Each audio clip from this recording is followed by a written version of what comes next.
Assalamualaikum warahmatullahi wabarakatuh. Waalaikumsalam warahmatullahi wabarakatuh. Baik Pak Aswar, gimana kabarnya? Alhamdulillah hari ini kabar saya luar biasa. Luar biasa ya Pak Aswar ya. Baik, untuk hari ini kita akan mengadakan kegiatan pra-observasi ya Pak Aswar ya. Iya. Terkait dengan pembelajaran yang nanti akan Pak Aswar lakukan di dalam kelas. Iya. Baik, untuk yang pertama yang saya ingin tahu, pembelajaran ini nanti akan dilaksanakan kapan Pak Aswar? Insya Allah pembelajaran yang akan diobservasi akan dilaksanakan pada hari Kamis 31 Oktober 2024 Pak Faisal. Iya, oke. Nanti di kelas berapa ini Pak Aswar? Nanti pelaksanaannya di kelas 8F. 8F ya, oke. Berarti di 8F hari Kamis tanggal 31 Oktober ya, 2024. Untuk materinya apa Pak Aswar ini? Untuk materinya yang akan diobservasi adalah zat makanan Pak Faisal. Zat makanan. Jadi IPA ya, kelas 8 ya. Baik. Lalu untuk tujuan pembelajaran yang ingin dicapai apa Pak Aswar? Ini tujuannya cukup banyak Pak Faisal. Oke, yang pertama ya. Siap ya. Melalui kegiatan percobaan nanti ada studi literatur, peserta didik dapat menyimpulkan zat yang terkandung di berbagai jenis makanan berdasarkan indikator yang ditunjukkan dengan tepat. Kemudian yang kedua, melalui kegiatan percobaan, studi literatur dan diskusi, peserta didik dapat menganalisis fungsi dari zat yang terkandung pada bahan makanan dengan benar. Kemudian berikutnya, melalui kegiatan studi kasus, studi literatur dan diskusi, peserta didik dapat memecahkan masalah obesitas yang ada di lingkungan sekitar dengan menyusun menu seimbang sesuai kebutuhan energi dengan benar. Kemudian ini terakhir, melalui kegiatan percobaan, peserta didik dapat melakukan uji zat makanan yang terkandung dalam berbagai jenis bahan makanan sesuai langkah kerja yang telah ditetapkan dengan benar. Oke, baik Pak Aswar. Untuk tadi sudah menyebutkan tujuannya Pak Aswar, berarti ada berapa tadi tujuannya? Tujuannya ada 4 Ada 4 ya, betul. Baik. Kemudian untuk area pengembangan yang ingin dicapai di dalam pembelajaran Pak Aswar, apa saja Pak Aswar? Jadi nanti yang ingin dikembangkan adalah yang pertama, pembelajaran berdiferensiasi. Nanti tujuannya agar mampu mengakomodasi gaya belajar peserta didik. Jadi nanti ketika gaya belajar peserta didik terakomodasi, diharapkan motivasi dan minat belajarnya pun akan meningkat seperti itu. Baik, luar biasa Pak Aswar. Kemudian berikutnya, nah untuk mencapai semua itu tentu saja butuh strategi pembelajaran. Strategi atau metode pembelajaran yang akan digunakan apa kira-kira? Berdasarkan modul ajar yang sudah saya buat di kegiatan pembelajaran yang akan saya laksanakan nanti menggunakan model pembelajaran problem based learning. Dengan PPL metodenya. Kemudian metodenya nanti di situ ada diskusi. Kemudian ada praktikum ya. Kemudian nanti ada presentasi. Seperti itu. Baik. Oke Pak Aswar, saya kira sudah cukup baik ya yang tadi sudah disampaikan oleh Pak Aswar. Sudah cukup ya untuk kegiatan pra-observasi kali ini. Semoga sukses nanti pada saat pembelajaran Pak Aswar. Kita akhiri kegiatan pra-observasi ini. Wassalamualaikum warahmatullahi wabarakatuh. Waalaikumsalam warahmatullahi wabarakatuh. Siap, sudah mulai. Selesai. Terima kasih. Sekarang kalian tonton video sebuah permasalahan yang ada di depan. Perhatikan.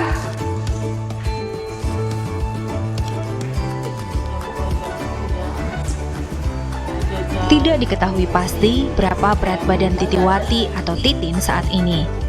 Namun perempuan berusia 37 tahun ini hanya bisa terbaring di rumahnya di Jalan George Ogos 25, Palangkaraya, Kalimantan Tengah.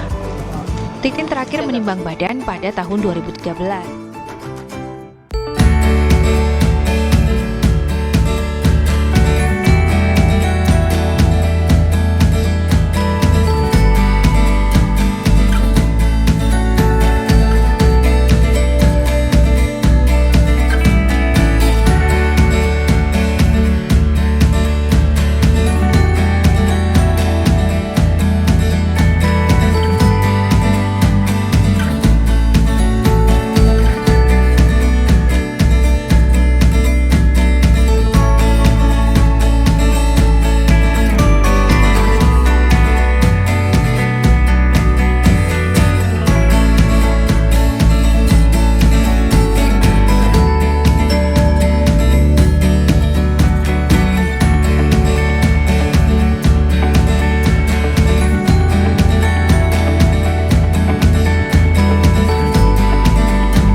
berdasarkan kegiatan percobaan uji kandungan makanan yang sudah kelompok kami lakukan pada bahan makanan nasi singkong, tempe, kemiri, dan margarin, maka makanan yang mengandung amilum atau karbohidrat ketika ditetesi lugol dan berubah warna menjadi biru kehitaman.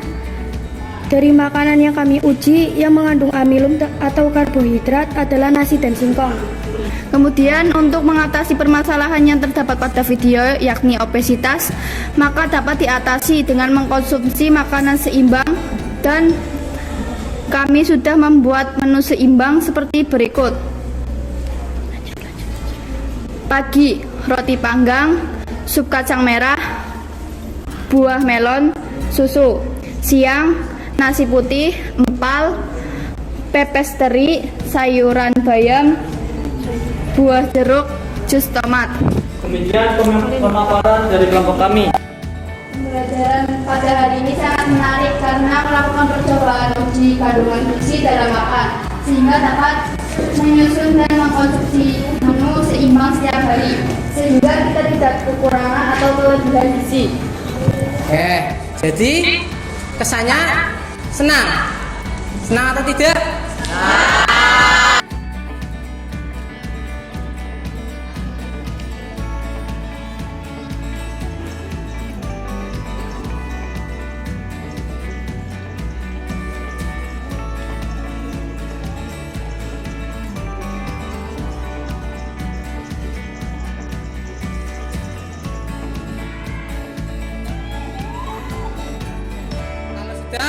Tolong ketua kelas pimpin berdoa.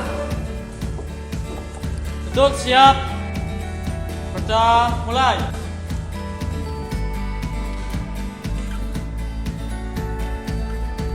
Selesai. Memberi salam.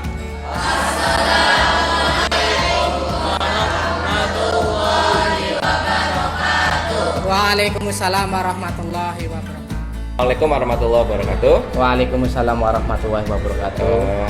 Pak Aswar, gimana kabarnya hari ini? Alhamdulillah kabar saya hari ini baik Pak Baik, Faisal. ya. Gimana dengan kabar Pak Faisal? Alhamdulillah sehat walafiat. Alhamdulillah Pak Aswar. Baik, untuk hari ini kita akan mencoba berdiskusi mengenai pasca ya Pak Aswar.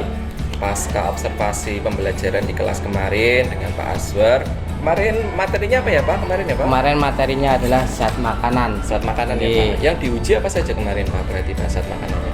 Yang diuji kemarin adalah protein, kemudian karbohidrat, kemudian lemak Pak Faisal. Lemak 3 ya Pak?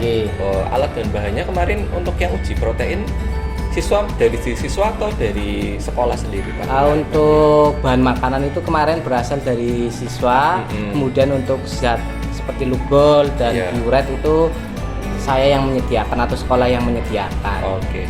Kemarin saat observasi saya kira sudah cukup baik ya Pak Aswar ya kemarin ya, siswa juga sudah cukup terkondisikan, atau kira-kira dari Pak Aswar mungkin ada kekurangan atau mungkin yang perlu diperbaiki begitu Pak Aswar? Terima kasih Pak Faisal. Mungkin untuk pembelajaran yang kemarin yang sudah saya laksanakan, saya mungkin ingin menyampaikan yang positif dulu ya Pak. Siap. Oke, karena kemarin adalah pembelajaran berpusat pada siswa, kemudian dengan menggunakan pendekatan pembelajaran berdiferensiasi sehingga mampu mengakomodasi gaya belajar siswa. Yang imbasnya apa? Imbasnya itu nanti atau kemarin siswa itu lebih termotivasi karena gaya belajarnya terakomodasi. Ditunjukkan dari ketika kegiatan pembelajaran, dimana ketika diskusi ya sebagian besar Pak Faisal, meskipun ada sebagian kecil yang belum, sebagian besar itu sudah aktif dalam kegiatan diskusi. Kemudian ketika praktikum juga beberapa siswa sebagian besar juga aktif lah, antusias, mereka senang. Kemudian ketika berpresentasi atau presentasi. Ya, mereka juga mampu menyampaikan hasil diskusinya dengan lancar, meskipun ada beberapa siswa juga yang masih malu-malu. Iya, biasa anak SMP kan kadang suaranya pelan ya, sebenarnya itu karena malu-malu. Nah, itu kalau yang positifnya. Iya. Kemudian untuk yang negatifnya tadi sebagian kecil siswa itu masih belum aktif. Kemudian ketika mengungkapkan pendapat atau menjawab pertanyaan ketika ada kelompok lain yang bertanya, jawabannya pelan sekali seakan-akan malu Pak Faisal. Kemudian ketika presentasi juga mukanya ditutupin gitu sama buku. Nggih, anak sekarang kan kayak gitu, kalau mau dipoto juga kadang ditutupin. Baik, ya ini hubungannya dengan itu berarti apa area pengembangan yang nanti yang akan dicapai oleh Pak Aswar begitu ya. Salah satunya tadi kalau yang tadi anak malu-malu mungkin di KSE-nya perlu dikembangkan lagi Pak, kompetensi sosial emosionalnya. Kemudian terkait dengan pembelajaran diferensiasi kemarin pada saat pra observasi Pak Aswar ingin mengembangkan pembelajaran berdiferensiasi di kelasnya, baik itu produk, proses maupun konten. Kira-kira dari kesemuanya itu apakah sudah terlaksana semua atau ada yang masih kurang Pak? Kalau dari berdiferensiasi segi produk kemarin alhamdulillah dari tugas yang sudah diberikan kepada siswa. Jadi kemarin saya memberikan tugas sebuah solusi untuk memecahkan masalah obesitas ya Pak Faisal. Nggih. Lah nanti anak itu disuruh membuat solusinya dengan cara membuat yang pertama sebuah artikel atau tulisan itu, kemudian membuat sebuah video kampanye. Berarti anak menjelaskan seperti itu. Kemudian ada lagi kemarin yang satunya adalah siswa membuat infografis Pak Faisal dengan menggunakan Canva. Itu produknya ya Pak? Diferensiasinya. Kemudian dari segi berarti konten gitu Pak. Konten kemarin saya di LKPD Pak memberikan pilihan kepada siswa. Yang pertama adalah sumber belajarnya berupa artikel. Saya di LKPD ada sebuah barcode, beberapa barcode yang isinya artikel-artikel dari internet. Jadi ketika anak nanti menyeken, nanti akan muncul artikelnya. Kemudian selain itu juga saya ada barcode yang isinya tentang video tentang solusi penanganan obesitas. Jadi itu video nih Pak, tadi kan visual, ini berarti visual dan audio. Kemudian untuk kinestetik kemarin sumber belajarnya berupa kegiatan praktikum Pak. Oke, siap. Untuk kegiatan praktikum sendiri kan biasanya di laboratorium, tapi kemarin diselenggarakan di kelas ya Pak.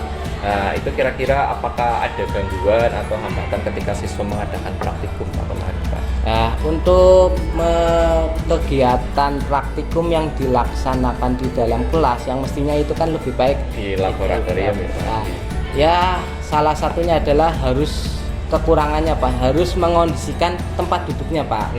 Karena tempat duduk untuk praktikum atau mejanya sama untuk kegiatan pembelajaran kan beda.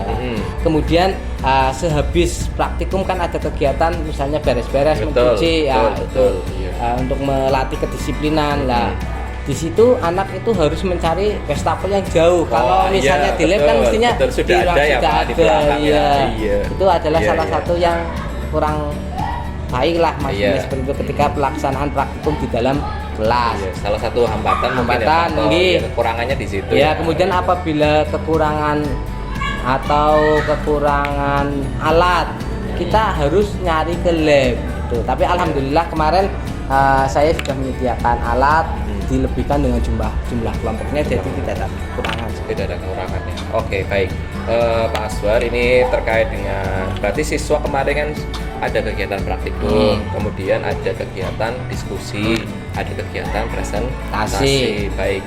Untuk kegiatan presentasi sendiri tadi sudah dijelaskan oleh Pak Aswar, mungkin ada siswa yang malu-malu, belum aktif begitu. Nah, kira-kira untuk kedepannya apa yang akan Pak Aswar lakukan agar siswa tadi bisa lebih aktif lagi begitu Pak Aswar? Tidak malu-malu lagi begitu. Yang pastinya mungkin kepada anak yang belum aktif, salah satu caranya atau strateginya memberikan peran yang lebih daripada anak yang belum aktif, diberikan peran lebih sehingga partisipasinya lebih lah. Kemudian selalu memberikan reward meskipun dengan cuma kata-kata gitu Pak. Kamu motivasi seperti itu. Kamu sudah luar biasa, sudah ada kemajuan lah. Iya. Dengan seperti itu kan nanti anak termotivasi, ada kebanggaan dalam dirinya, akhirnya Iya. mau melakukan lebih seperti itu menurut strateginya. iya. Baik, oke, bagus sekali Pak Aswar untuk kegiatan presentasi tadi ya. Cara untuk meningkatkan keaktifan siswa ya ketika presentasi. Lalu ini terkait dengan kegiatan pembelajaran Pak Aswar di dalam kelas. Itu kan pasti di dalam kelas siswa kan mungkin ya, saya lihat kemarin ada beberapa siswa yang ngobrol sendiri ketika diskusi atau kurang fokus begitu ya ketika kegiatan diskusi di dalam kelas begitu. Nah, kira-kira Pak Aswar sebagai guru bagaimana agar siswa itu bisa lebih fokus dalam kegiatan diskusi agar bisa saling bertukar pikiran begitu ya, lebih paham, lebih bisa memahami materi begitu. Kira-kira apa yang Pak Aswar lakukan agar diskusi dalam rangka melaksanakan keteraturan kelas itu bisa lebih kondusif begitu Pak Aswar? Ya pastinya kita sebagai guru itu kan berarti tugasnya menuntun dan membimbing ya Pak. Betul sekali. Jadi ketika kita atau ketika pembelajaran sedang berlangsung, kita harus jangan berdiam diri di satu titik. Kita berkeliling sambil memantau, sambil mengingatkan seperti itu. Apabila ada siswa yang ngobrol, kita mengingatkan, menegur seperti itu Pak Faisal. Jadi seperti itu. Kemudian tadi saya mengingatkan di awal bahwa selain yang akan dinilai adalah pemahaman siswa terhadap materi, juga sikap juga akan dinilai. Jadi ketika saya memberikan gambaran bahwa nanti sikap juga akan dinilai, maka diharapkan anak itu akan bersungguh-sungguh, tidak ada yang ngobrol ketika praktikum, ketika diskusi juga bekerja sama dengan baik ya. Dan teknik penilaian di awal lah. Di awal ya. Oke, berarti memang sebelumnya Pak Aswar sudah membagi siswa ya Pak, sesuai dengan gaya belajarnya begitu ya Pak. Jadi namanya tes diagnostik ya Pak. Sesuai dengan itu Pak Aswar sudah melakukan itu. Kemudian tadi terkait dengan proses pembelajaran, proses pembelajaran itu sudah cukup jelas begitu ya. Insya Allah nanti semoga ke depan bisa lebih baik. Lalu berikutnya terkait dengan asesmen Pak Aswar. Asesmen yang Pak Aswar lakukan kemarin saya lihat adanya penugasan ya Pak Aswar.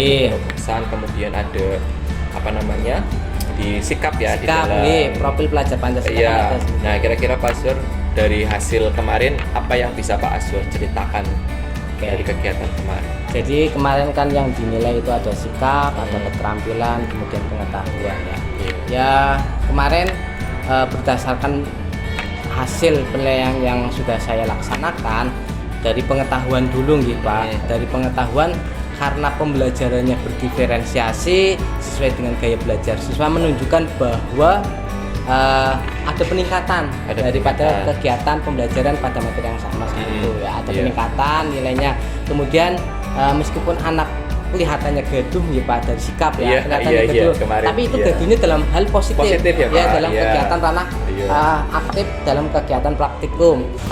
Baik Pak Aswar, dari hasil diskusi kita terkait dengan observasi di kelas yang Pak Aswar sudah masuk begitu, yang sudah mengajar di kelas, kira-kira apa Pak Aswar kesimpulan yang bisa kita dapatkan? Jadi kesimpulan dari kegiatan hari ini Pak Faisal, akhirnya yang pertama saya bisa melihat kembali apa yang sudah saya laksanakan selama ini ketika saya pembelajaran, melihat apa yang sudah baik, apa yang perlu ditingkatkan dan apa yang perlu dibenahi seperti itu. Jadi melalui kegiatan ini juga akhirnya saya bisa menemukan beberapa solusi terhadap permasalahan-permasalahan yang saya temui di kelas. Terutama tadi permasalahan ada beberapa anak yang masih belum kondusif ketika mengikuti kegiatan pembelajaran. Akhirnya melalui kegiatan ini ditemukan solusinya. Salah satunya tadi dengan cara memberikan perhatian lebih, menuntun, mengingatkan, kemudian melakukan penilaian secara formatif melalui lembar observasi itu dilihat, nanti dianalisis untuk memperbaiki proses pembelajaran. Kemudian melalui kegiatan ini juga diharapkan nanti pembelajaran yang saya laksanakan itu makin tambah baik, begitu Pak Faisal. Ya, siap Pak Aswar. Baik, sudah cukup baik sekali tadi apa yang sudah disimpulkan atau disampaikan oleh Pak Aswar. Semoga pembelajaran ke depan bisa lebih baik nih Pak. Berdasarkan observasi yang sudah kita lakukan begitu. Nanti kalau Pak Aswar butuh diskusi lagi, saya siap untuk mengajak Pak Aswar untuk berdiskusi kembali. Baik Pak Aswar, cukup nggih. Terima kasih atas kerjasamanya. Mari kita akhiri. Wassalamualaikum warahmatullahi wabarakatuh. Waalaikumsalam warahmatullahi wabarakatuh.